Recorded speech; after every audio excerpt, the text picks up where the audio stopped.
Assalamualaikum, selamat siang Pak Ridwan dan teman-teman.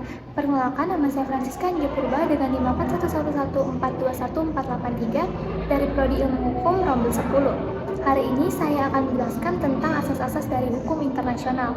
Sebelum membahas asas-asas hukum internasional, saya akan memberitahukan definisi hukum internasional terlebih dahulu. Secara sederhana, hukum internasional adalah hukum yang mengatur entitas berskala internasional. Pada awalnya, hukum internasional hanya diartikan sebagai hukum yang mengatur perilaku dan hubungan antar negara semata. Namun, seiring perkembangannya, definisi hukum internasional pun meluas, meliputi hubungan antar negara dan organisasi internasional, hubungan antara organisasi internasional dengan organisasi lainnya, dan hubungan antara negara dengan individu dalam konteks yang khusus.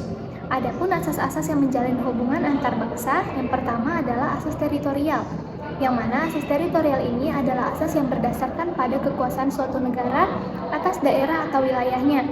Satu negara bisa melaksanakan hukum bagi setiap orang ataupun orang yang berada di wilayahnya. Tapi, untuk setiap orang atau barang yang berada di luar wilayahnya akan diberlakukan hukum asing atau hukum penuh skala internasional. Yang kedua adalah asas kebangsaan. Asas kebangsaan merupakan asas yang diberlakukan oleh negara untuk setiap warga negaranya. Artinya, bagi setiap warga negara dimanapun keberadaannya seperti di negara asing, akan tetap memperlakukan hukum yang berlaku di negara asalnya. Misalkan, seorang melakukan tindak pidana atau kriminal di negara asing, maka akan tetap dikenakan hukum dari negara di mana dia berasal karena asas ini memiliki kekuatan ekstrateritorial. Yang ketiga adalah asas kepentingan umum, di mana asas ini didasarkan pada kewenangan negara untuk melindungi dan mengatur kepentingan dalam kehidupan masyarakat. Hal ini, negara dapat menyesuaikan diri dengan semua keadaan dan peristiwa yang berkaitan dengan kepentingan umum.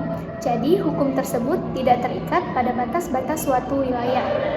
Selanjutnya, dalam pelaksanaan hukum sebagai bagian dari hukum hubungan internasional, dikenal ada beberapa asas hukum, antara lain, yang pertama, Pacta sunt servanda, di mana asas hukum yang menyatakan bahwa setiap perjanjian menjadi hukum yang mengikat bagi para pihak yang melakukan perjanjian ini.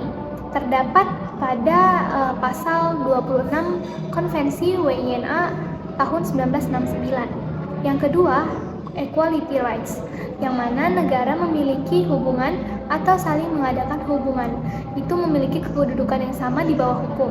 Yang ketiga adalah resiprositas atau asas timbal balik, di mana tindakan yang dapat dibalas timpals oleh suatu negara terhadap negara lain, baik tindakan yang memiliki sifat negatif ataupun sifat positif.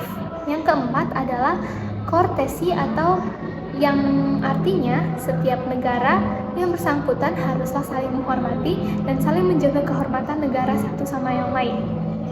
Yang kelima adalah rebus sic stantibus, di mana asas ini berfungsi untuk memutuskan suatu perjanjian secara sepihak jika terdapat perubahan yang mendasar atau fundamental dalam keadaan yang bertalian dengan perjanjian internasional yang disepakati. Sekian yang bisa saya sampaikan, terima kasih.